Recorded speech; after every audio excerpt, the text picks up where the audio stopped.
What is up, everyone? Welcome back to Savage Rounds with Xavier. Today for you, I've got a matchmaking video for UFC 291. The card was sick. I think there's some really fun matchups you can make after all the results as well. And then tomorrow we've got the predictions video for no.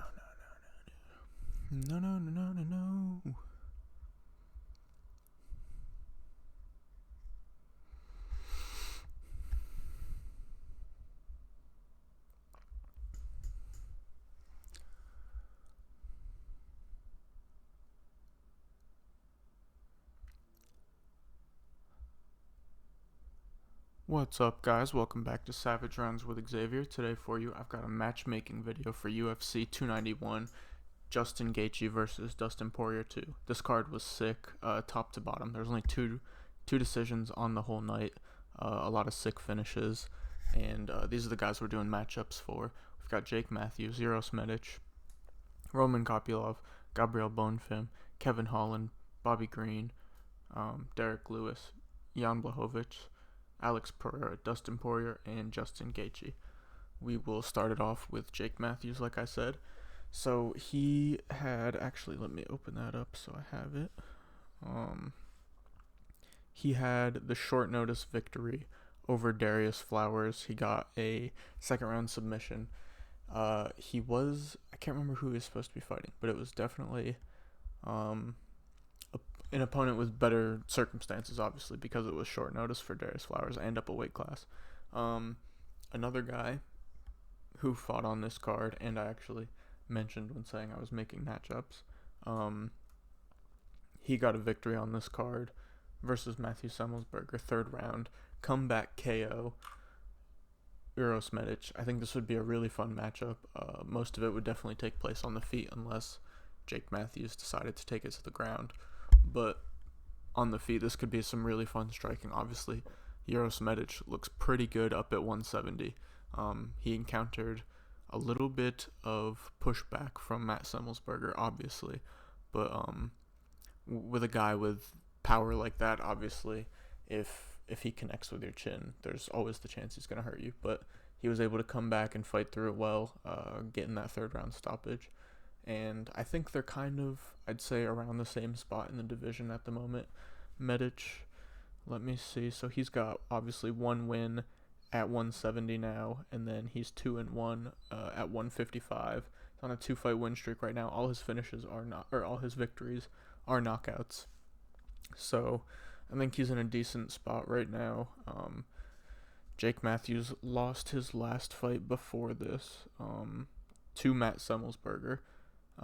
Before that, beat Fialho, then lost to Brady by sub right before that. So he's kind of gone back and forth these past few years. I'd say they're right around the same spot in the division. This would be a really fun matchup between two pretty slick strikers, and obviously Matthews got the submission threat as well, where Medic, his only loss is a submission loss, so obviously that is a path to victory for him. But yeah, I think this could be a really fun matchup at 170. Next up, Roman Kopylov. He is now on a 3-fight knockout streak. He's looked really good in his last 3 fights, knocking out, knocking out Alessio Di Chirico, Punahele Soriano, and now Claudio Ribeiro. This last fight, another guy who encountered a little adversity. He got dropped in the first round by Claudio Ribeiro, was able to come back. I think he also was able to hurt Claudio Ribeiro at the end of the first, and then in the second he landed that beautiful head kick. A sick performance. He's looked better every fight in the UFC. So I've just been impressed his last few fights. I think a really fun matchup for him could be Armen Petrosyan. He another guy, I'd say they're around the same spot. They're a little bit closer to the rankings than Matthews and Medic, obviously in a different weight class, but I'd say they're a tad bit closer to the rankings, but around the same area as well. This would be a really fun kickboxing fight. Obviously, Kopylov could take this to the ground if he wanted, but that's not really something he looks for unless he gets clipped.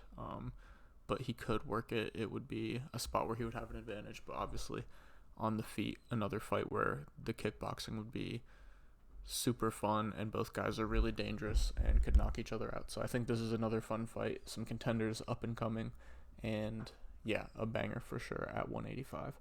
Next up, Gabriel Bonfim, another welterweight fighter who had a victory. He's now 14-0 undefeated. 3 really quick submissions in the UFC, including Dana White Contender Series. Just smoked Trevin Giles this past weekend, and I think we continue to give him slow steps up. So let me pull it up. Sorry, give me one sec. His last fight right before this one, he beat Munir Lazzez. Before that, it was Trey Waters. So I'd say it was kind of a step up each fight. We go one more step up, and it definitely pushes him closer to the rankings. Max Griffin would be the guy I'd go with. He just lost to Michael Morales, and that was a fight where they were right outside the rankings. Michael Morales, I don't know if he's in the rankings, but he's definitely now right around the bottom of the rankings. He'll be fighting for a ranking pretty soon. I think this is a fight where if Gabriel Bonfim beats Max Griffin, he could be kind of put in that same spot where he's right outside the rankings. And Max Griffin needs to kind of defend his spot where he is. He's on, I want to say that's, I don't want to say for sure, and I don't have it up right now, but it's either a 1 or 2 fight losing streak for him now. I should have pulled it up beforehand, but yeah, he's in a spot where he just lost to an up and coming contender, and he needs to kind of get that spot back, at least defend where he is.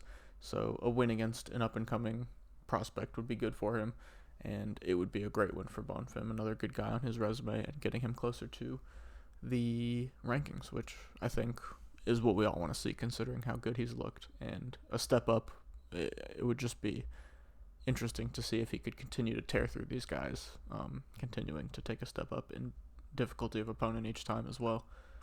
Next up, Kevin Holland. Great dominant victory over Michael Chiesa this weekend, another 170-pound fighter. He is now in the rankings. The rankings came out today. I believe he just took Chiesa's spot at 12, and somehow Chiesa stayed in the rankings. I remember I said yesterday I assumed he wouldn't be in the rankings, but somehow he still is. But regardless, Kevin Holland on a nice little win streak at 170 right now. He will be number 12. There's a fight taking place right above him in the rankings, I'd say. I think one guy below, one guy above. And I think he should fight the loser of the matchup, because the winner will be kind of pushed up into that top 7, I'd say. Like right around that top 7 area, looking for a top 5 fight. The winner will be. But the loser of this fight, I think, Ian Garry versus Kevin Holland. If it's not Ian Garry versus Kevin Holland, Ian Garry versus Jeff Neal, and the loser takes on Kevin Holland. A matchup of Jeff Neal versus Kevin Holland would be sick. Let me see. I can't remember. I don't think that's happened before, because no, I'm pretty sure this hasn't happened before. Let's see. No. Oh, wait. Was it early in their career? Yeah, it was. So it was in 2017, before they were in the UFC, in XKO. I feel like I remember that. So it'd be their first time fighting in the UFC, but their second time overall. Kevin Holland was able to get the TKO in that one, so it'd be interesting to see if Jeff Neal could get that back if he does lose to Ian Garry. And if Ian Garry loses, it's just kind of a fight where he would prove he needs to still be in the rankings, because if he loses 2 ranked fights in a row, obviously he'd fall back right outside the rankings, but it would be a spot where he could stay in the rankings, and obviously a big win regardless of who it is for Kevin Holland if he's able to get that. And then if he loses, obviously he'd have to defend his rank there. But yeah, I think regardless of who loses this matchup, for Kevin Holland, it would be a sick fight. I guess depending on how bad the loss is, how bad the damage they take, maybe they could get the fight in December. But yeah, like I said, that really just depends on how much damage they take. Next up, Bobby Green. He's on a nice little win streak as well. Let me pull that up. Bobby Green. Oh no, he's not, because he had the draw last fight. It got turned into a no contest because of the headbutt. That's right. So he would have been on a win streak. But it was the headbutt that caused the knockdown initially. So coming off of 2 knockout losses, obviously the Islam Makhachev one was the ground and pound. Bobby Green just wasn't able to do anything in that one, and then he got chinned by Drew Dober. That no contest to Jared Gordon now gets back on track versus Tony Ferguson.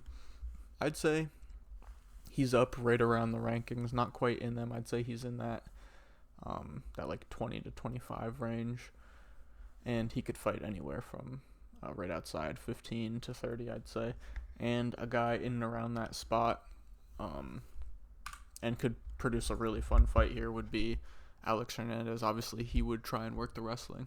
Bobby Green has got some solid wrestling himself, defensively and offensively. Obviously, if he's not fighting Islam Makhachev, that's a tough challenge for anyone. But I think this is a fight where it would be really interesting to see whose style of striking and wrestling would prevail. And it's, like I said, a spot where both guys are above 30 but below 20, and it would kind of push them right outside the rankings. The winner would be one more fight, and they'd be right outside the rankings, I would assume. Maybe 2 more fights, but they'd be in and around the rankings at this point with a win. And I think, like I said, stylistically, this could be a banger fight. Next up, Derek Lewis finally gets back in the win streak after a few knockout losses, or in the win streak, in the win column, I meant to say. He finally gets back in the win column. He was on a 3-fight finish losing streak. He lost to Tuivasa and Pavlovich by knockout and Spivak by submission.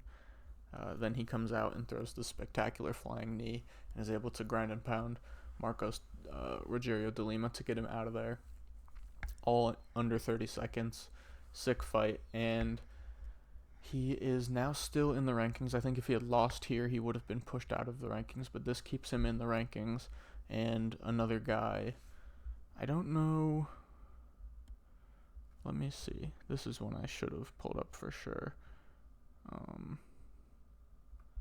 But this I can pull up pretty quick. Jairzinho Rosenstrike. Let's see what his streak is like. Yeah, so he just lost to Jailton. That's right. He had beat Chris Daukaus by knockout in the first round. I was actually at that fight. That was a good one to see.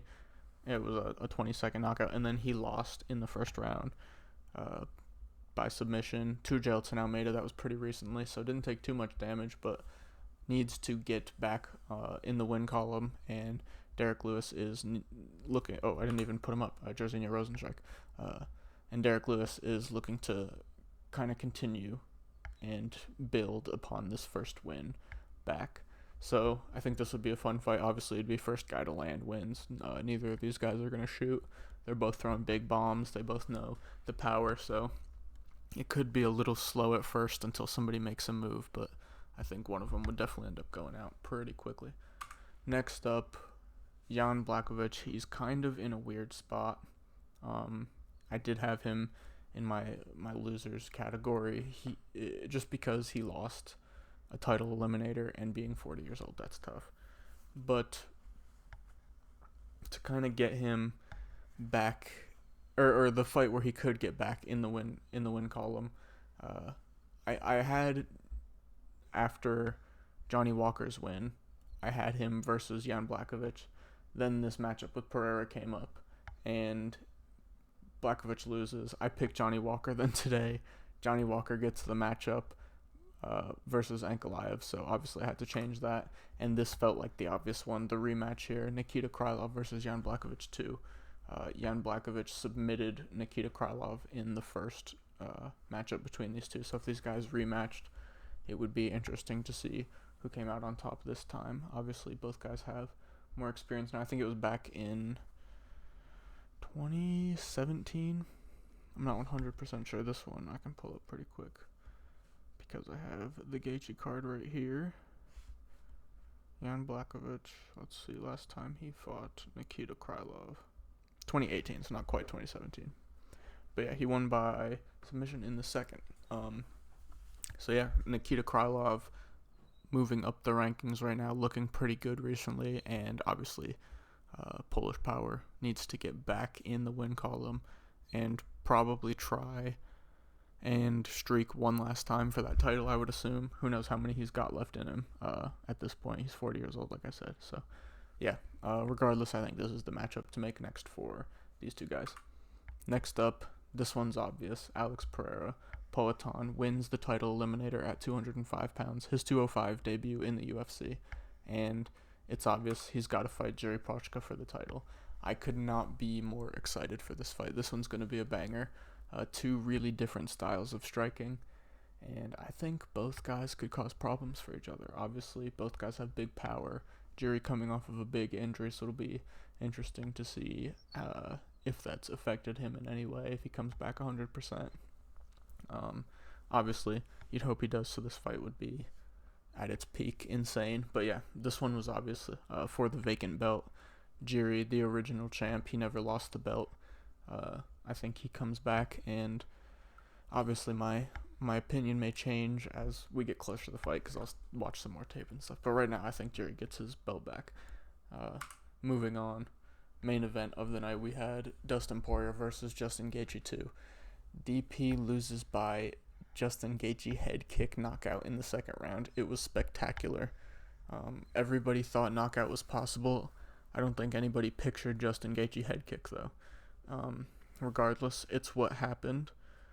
I know Dustin Poirier was saying he doesn't really want to fight these up-and-comers anymore. I was watching the aerial interview after the fight. He said he doesn't want to fight up-and-comers anymore. It doesn't interest him. He wants interesting fights. And they talked about Nate Diaz, so obviously that is one that could come about. Nate is still saying he wants to fight in the UFC, and he's not done. So after this boxing fight, he may come back. Who knows? So that's always on the table if Dustin Poirier just wants to go for the money fight. But I think he takes some time and he wants to go for the belt one more time. I think that'll be his decision.